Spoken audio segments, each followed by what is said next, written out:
الحمد لله رب العالمين.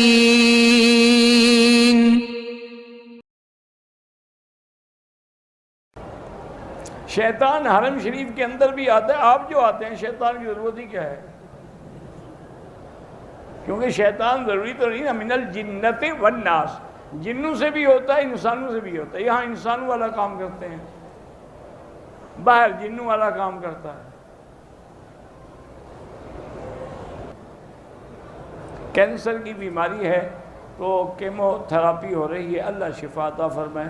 یہ کیمو تھراپی بھی ایک مستقل عذاب ہے، بس اللہ شفا عطا فرمائے. داڑھی پہ کلر کرنا وہ تو جائز ہے، بلکہ حکم ہے کہ کرو، لیکن کالا نہ ہو.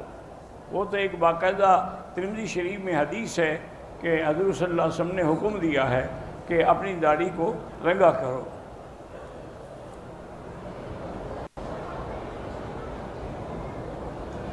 مردانہ قوت میں کمزوری ہے، اولاد نہیں ہوتی، تو اس کی طاقت کے لیے آپ کسی حکیم سے دوائی لیں یا زمزم پڑھ کے اسی نیت سے دعا کریں.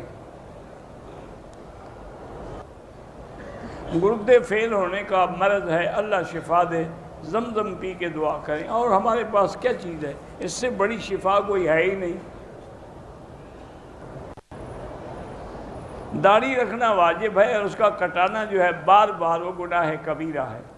اس لیے علماء نے لکھا ہے کہ بار بار داڑھی کٹانے یا منڈانے والا فاسق و فاجر ہو جاتا ہے.